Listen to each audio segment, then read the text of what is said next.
블록체인의 개념에 대해서 이제 한번 알아보겠습니다. 개념.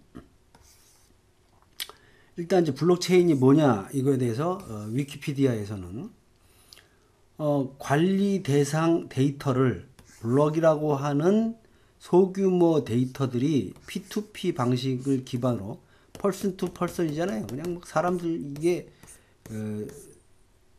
연결이 되어 있는 거야. 인간과 인간들이 그냥 막 거미줄처럼 연결되어 있어요.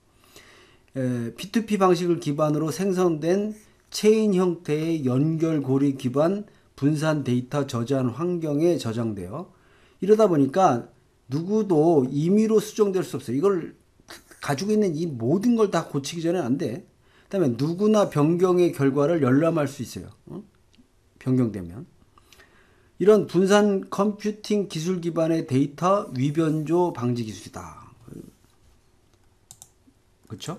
그 다음에 근본적으로 분선 데이터 저장 기술의 한 형태로 지속적으로 변경되는 데이터를 모든 참여 노드에 기록한 변경 리스트로서 분산 노드의 운영자에 의한 임의 조작이 불가능하도록 고용되어 있다. 위키피디아에서는 잘 알려진 블록체인의 응용 사례로 암호화폐의 거래 과정을 기록하는 탈중앙화된 전자장부로서 비트코인이 있다. 비트코인이 있으며 이 거래 기록은 의무적으로 암호화되고 블록체인 소프트웨어를 실행하는 컴퓨터상에서 운영된다. 비트코인을 비롯한 대부분 암호화폐들이 블록체인 기술 형태에 기반하고 있다. 맥킨지에서 얘기하는 것은 퍼블릭 혹은 프라이빗 네트워크에서 일어나는 거래 정보가 암호화되어 해당 네트워크 구성원 간 공유되는 디지털 원장을 의미한다 하는 겁니다. 출처가 있고요.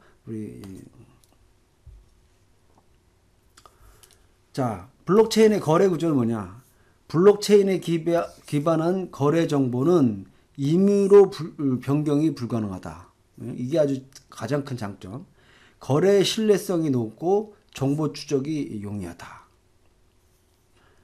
자, 분산원장 기술을 바탕으로 동일한 거래 장부가 네트워크 참여자들에게 모두 개방되어 있고 항상 투명할 수밖에 없죠. 새롭게 생성된 정보가 동시에 업데이트된다. 이해하셨죠? 그러다 보니까 이제 클라이언트 서버 모델은 이제 이렇게 이런 식으로 중앙 집권적인 서버에 연결이 되어 있는데 P2P 네트워크는 서로 이렇게 연결이 되어 있기 때문에 이걸 이 사람 것만 위조했다고 해서 여기 나머지들이 다 갖고 있잖아. 의미가 없는 거다 이거야. 모두 투명해 줄 수밖에 없다는 거죠. 자, 분산 원장 기술. 거래 정보를 기록한 원장을 특정 중앙 서버가 아닌 P2P, 피어 투 피어 네트워크에 분산하여 참가자가 공동적으로 기록하고 관리하는 기술. 분산 원장 기술. 아까 보셨죠? P2P 네트워크 모델화에서 동등한 참가자들, 피어 노드들이 클라이언트와 서버의 역할을 동시에 수행하며 데이터나 주변 장치들을 공유한다. 이게 이 그림 보시면 알죠. 노드. 다들 어마무시하게 연결이 되어 있어요. 자, 블록체인 시스템 비교해보면 블록체인 기반 시스템에서는 거래 정보를 특정 기관의 중앙 서버가 아닌 P2P 네트워크에 분산시켜 참여 구성원들이 공동 관리하게 되어 기존의 중앙 집중형 시스템에 대비 사회적 비용 감소를 기대할 수 있다. 자, 중앙 집중형 시스템과 분산형 시스템을 비교해보자. 이제 하나가 원장을 집중 관리할 수 있는 신뢰할 수 있는 제3기관, 이건 여기 Trusted Third Party가 설립하고 해당 기관에 대한 신뢰를 확보해야 돼요. 뭐 중앙은행이라든지 어디 무슨 청이라든지를 만들어서 각각을 이제 관리해야 돼. 제 삶의 기관을 설립 운영하는데 높은 사회적 비용이 발생한다. 이런데 여기서 돈 든다 이 말이죠. 그런데 이 분산 원장 기술은 모든 참여자가 이런 식으로 모든 참여자가 거래 내역이 기록된 원장 전체를 각각 보관해. 이 사람도 보관, 이 사람도 보관, 다 보관하고 있어요. 새로운 거래를 반영해. 새로운 거래가 되면 또 자동으로 업데이트돼. 업데이트하도록 작업도 공동 진행이 된다. 이런 특징이 있다는 거예요. 블록체인은 참여 네트워크의 성격, 범위, 거버넌스 체계 등에 따라서 세 가지 유형으로 구분이 되는데, 퍼블릭. 이게 반대하는 건 이제 프라이빗이잖아요. 그죠? 이거는 모든 거래 참여자. 이게 퍼블릭이야, 퍼블릭. 한 번 정해진 정책을 바꾸기에 매우 어려워요. 이건 뭐 너무 많은 사람들이 엮여 있기 때문에 바꾸기 어렵다. 네트워크 확장이 어렵고 거래 속도가 느릴 수밖에 없죠. 이런 문제가 있고.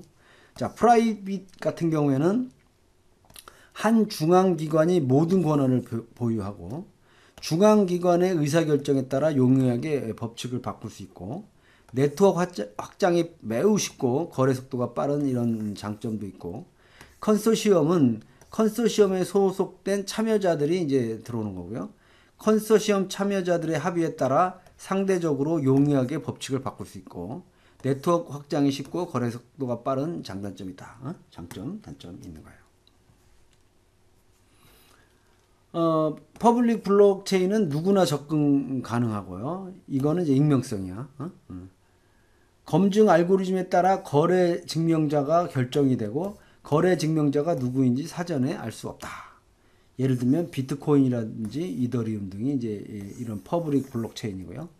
프라이빗 블록체인은 허가받은 자만 접근이 가능하고 식별이 가능하며 중앙기관에 의해서 거래 증명이 이루어지고 뭐 이제 이런 것들이 있다. 이런 거. 그다음에 컨소시엄 블록체인은 허가받은 자만 접근이 가능하고 식별 가능하고 거래 증명자가 인증을 거쳐 알려진 상태이며 사전 합의된 규칙에 따라 거래 검증 및 블록 생성이 이루어진다. 이게 나스닥 링 같은 게 그렇다. 자, 어디다 적용할 거냐. 여기 관심 있게 봐야 돼. 금융 서비스. 이제 우선 일단 금융 서비스 쪽에 눈이 확 가죠. 송금 환전 지급 결제. 뭐 알겠고. 증권 및 자산화. 그다음 P2P 대출, 보험 계약, 부동산 계약 이런 거에 이제 블록체인을 쓸 수 있겠다. 제조 및 유통은 제조 회사가 무지 많잖아요. 한 회사에서 생산하는 양도 많을 뿐더러 또 종류도 많을 수 있잖아. 제조 이력 조회라든지 사물 인터넷, 공급 사슬망 관리, 스마트 팩토리, 교통 신호 체계 등 이런 것들이 이제 블록체인이 될 수 있고. 내가 볼 때는 글쎄요. 뭐 교통 신호 체계 뭐 이런 것이 상용화되기는 좀 어렵지 않을까. 개인적인 생각입니다.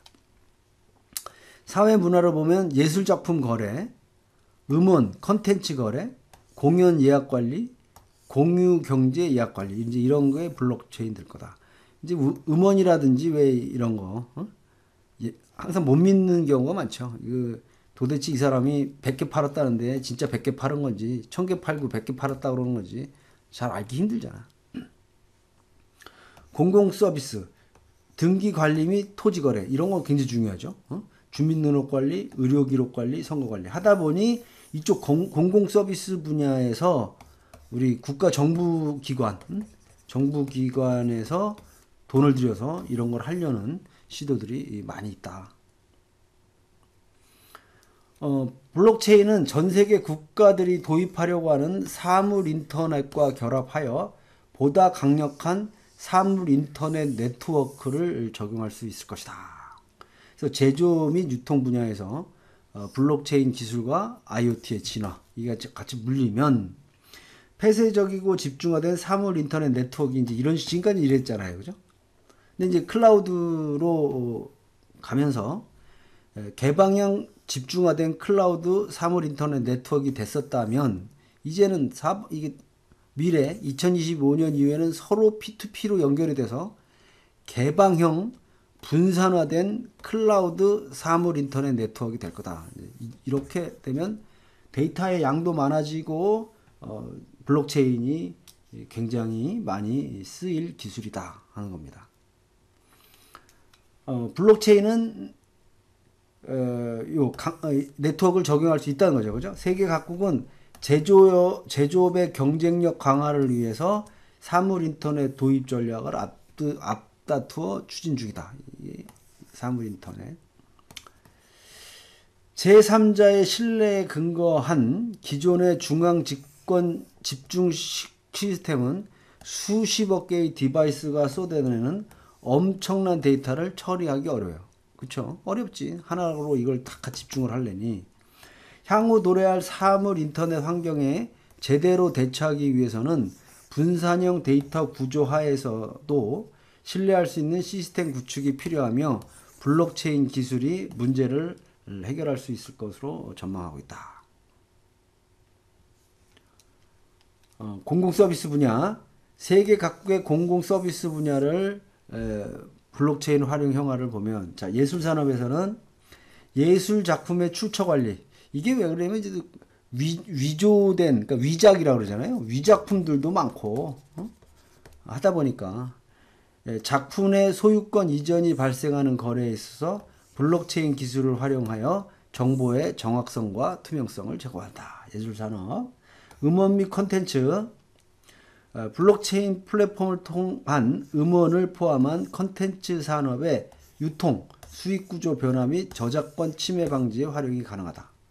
이건 뭐 많은 쪽에 이런 제공하는 업체들에서는 이런 생각도 하겠지. 근데 카쉐어링. 블록체인 네트워크를 통해서 비슷한 행선지로 향하는 사람들을 실시간으로 모집해서 이동하고 디지털 통화를 사용해서 대가를 지불한다. 뭐 이런 데도 이제 블록체인을 쓸 거다. 요것도 어떻게 잘 생각해 보면 모르는데 누가 또 나오겠지. 또 새로 이런 걸 이용해 가지고 그럼 또 이게 위법이냐 안 하냐 뭐 또 이거에 이런 게 또 나오면은 또 왜 택시 업계들이 또 반발하잖아요. 자기네들 살기 힘들다 막 이러면서. 카쉐어링. 자, 자동차 리스. 블록체인을 활용해서 고객, 리스 회사, 보험사 간의 정보를 실시간으로 업데이트하는 스트리밍 자동차 리스 서비스가 제공이 가능하다. 자, 부동산 거래. 블록체인을 통한 부동산 거래는 종이 기반의 기록 유지 필요성을 감소시켜 거래의 신속성을 높이고 문서의 정확성을 보증한다. 다음에 스포츠 매니지먼트. 블록체인을 활용하면 스포츠 에이전시를 통하지 않고 분산화된 자금 모집 프로세스를 통해서 미래 스포츠 스타에 대한 투자가 가능하다. 상품권 및 포인트 제공. 블록체인을 통해 저렴한 비용으로 고객의 충성도를 제고시킬 수 있는 맞춤형 상품권 및 포인트 제공이 가능하다. 여기서 이제 여러분들이 이제 아이디어를 얻으시면 되겠죠. 자, 블록체인은 예술 산업의 지적 재산권 문제를 해결하는데 유용하게 활용될 수 있으며 예술 산업은 예술 작품의 창작자가 누구인지 소유권이 누구에게 있는지 등 작품의 출처 관리와 소유권에 대한 문제가 중요한 분야이기 때문에 이렇다. 다음에 블록체인은 작품 출처의 정확성과 거래의 투명성 확보가 중요한 예술 산업에 있어서 핵심적인 기술로 자리 잡을 수 있다. 자, 블록체인 기술은 공개 형태에서 확장성과 효율성을 보완한 개인 블록체인으로 발전하였으며 향후 산업 간 융합과 사회 기반 구조로서 활용이 될 것이다 하는 겁니다. 우리 이제 도입기가 이제 2013년까지가 도입기인데 이때는 공개 블록체인이었고요. 누구나 열람할 수 있었고 이때 비트코인으로 나왔다 이제 하는 거고. 자, 발전기가 이제 16년까지인데 개인 또는 기업형 블록체인이 등장했고요. 스마트 계약이 이제 시작이 돼서 나스닥의 장외 주식 거래라든지 이더리움 뭐 이런 데 있었다. 자, 확산기 산업과 융합하기 시작했고요. SCM 에너지 물류에서 활용했다. 자, 정착기는 국가 인프라 예산 관리라든지 투표 등 정부 공공 서비스에서 이제 쓰고 있다. 정착기가 들어왔지 안정화돼 가는 거죠. 4차 산업기술은 각자의 기술이 개별적으로 발전해 왔지만 향후에는 AI와 인공지능하고 ICT, 정보통신 테크닉 기술이잖아요. 기술을 기반으로 통합되면서 생활 곳곳에 녹아들 것이다. 이렇게 되면 이제 우리 일반적으로 살아가는 데는 이게 어디서 비트체인이 쓰는지 비트체인이래. 블록체인이 쓰는지도 모르고 그냥 사는 거야. 다 이게 이제 들어와 버렸어요. 여기 보면 인텔리전트 로봇, 스마트 팩토리, 뭐 여러 어떤 서비스들, 뭐 자율주행 자동차 이게 이제 다 통합이 돼가는 이런 형태가 될 거다 이거예요. 자 이제 우리가 이제 블록체인에 대해서 이제 다 알아봤고, 블록체인이 증명하고 있는 가장 중요한 과제, 이거는 중앙기관의 부재다. 이 중앙기관이 없는 게 또 문제일 수도 있다. 중앙기관의 부재는 제도적 문제 이상이다. 이게 심각할 수 있다 이거예요. 심리적인 문제며 인간이 만든 질서와도 연관되어 있다. 복잡한 알고리즘에 의존해 신뢰를 분산시키는 것은 지식의 원천이 인간의 추론 능력에서 현대의 과학기계로 대체되는 것만큼이나 급진적이다. 경제적 인센티브가 인간의 추론 능력을 촉진할 수는 있지만 인간 사회가 과학기계에 적응하는 데는 수시간이 걸렸다는 것 역시 간과할 수 없다. 결국 블록체인 기술의 발전으로 인해 신뢰도는 더 이상 정치인이나 개인 또는 공신력 있는 기관이 아니라 수학자들과 디지털 인프라와 함께 하게 될 것이다. 이는 정치적 문제와 기술적 문제와 함께 다뤄야 할 비중 있는 과제다. 좀 점점 복잡해지는 것 같아요. 단순한 비즈니스 기술을 넘어서, 자, 아프리카의 다이아몬드 생산 국가들이 2000년 5월 남아프리카 공화국 킴벌리에 모였다. 목적은 분쟁 다이아몬드의 확산을 막기 위함이었다. 이들 국가는 품질 보증의 의무화를 요구하는 법률과 제도의 확립 및 이 과정을 지원할 입법기관 설립에 동의했다. 이후 2015년 킴벌리 프로세스를 지지하는 목적으로 런던에서 에버레즈라는 스타트업이 설립되었다. 에버레즈의 목표는 블록체인과 머신 비전 기술을 결합해 다이아몬드 공급망에서 발생하는 사기 행위에 맞서는 것이었다. 이처럼 블록체인의 가장 혁신적이고 가치 있는 용도 중 일부는 물리적 세계에 있다. 전 뭐 항상 아무리 가상세계가 발전한다 하더라도 물리적 세계에서 일어나는 것을 가상세계가 보완한다. 저는 이렇게 생각하고 있습니다. 멸종 위기에 처한 물고기에서부터 순수 예술품까지 공급망 추적 문제를 해결하는 데 있어서 잠재적 가능성으로 인해 분산 원장 기술은 매우 매력적이다. 예를 들어서 블록체인은 세계 무역 시장의 최대 2.5%를 차지할 것으로 추정되는 글로벌 위조화폐 시장을 잠재적으로 붕괴시킬 수 있다. 위조화폐 이게 이제 한 2.5%나 된다는 거예요. 머신 비전, 생체 이식, 3D 프린팅과 나노 기술과의 혁신적인 결합은 태깅과 트래킹을 가능하게 한다. 이 말은 안전하고 투명한 공급망이 이미 우리 곁에 다가와 있음을 의미한다. 이 기술은 고부가 가치 재화와 관련된 산업에서 중요하다. 블록체인은 물리적 세계에서 이제 막 발을 들여놓은 상태지만 이미 디지털 생태계에 커다란 족적을 남기고 있다. 자, 비트코인을 비롯한 암호화폐 기반 기술인 블록체인은 수십억 달러 규모의 거래를 가능하게 했다. 2017년 6월 기준으로 7천억 달러가 넘는 규모의 비트코인이 거래되었다. 물론 어느 정도 변동성과 가치 조정이 없었던 것은 아니다. 이처럼 블록체인에 기반을 둔 응용 프로그램은 커다란 수익을 낼 수 있는 기회를 제공한다고. 근데 이 커다란 수익을 낼 수 있는 기회가 있다면 반대로 하면은 많이 잃을 수도 있는 문제도 있다는 거 아니에요, 그죠? 블록체인 금융 서비스는 은행을 거치지 않고서도 시장에 대한 접근성과 서비스를 제공하면서 금융 포용성을 확대할 수도 있다. 블록체인이 물리적 세계에 적용되는 데 있어 걸림돌이 되는 마지막 구간의 문제는 사용의 편리성과 블록체인 응용 제품 및 소비자의 접근성, 블록체인 플랫폼의 안정성이다. 그죠? 블록체인의 진정한 영향력은 4차 산업혁명의 다른 기술들과 결합되면서 파생된다. 공급망에 대한 위의 논의에서 제시한 바와 같이 블록체인과 사물 인터넷의 조합은 흥미로운 미래를 약속한다. 생산 타당성 인증에서부터 계약 협약서까지 파일 전송과 무역 금융까지 블록체인을 통해 완전한 안정성을 확보한 대단 서비스 시장이 설계되고 있다. 여러분들 이제 이런 블록체인의 기술을 어디에 어떻게 쓸 것인가에 대한 아이디어를 한번 생각해 보시는 것도 굉장히 좋죠. 이 과정에서 개별 플레이어와 컨소시엄 모두가 함께하고 있다.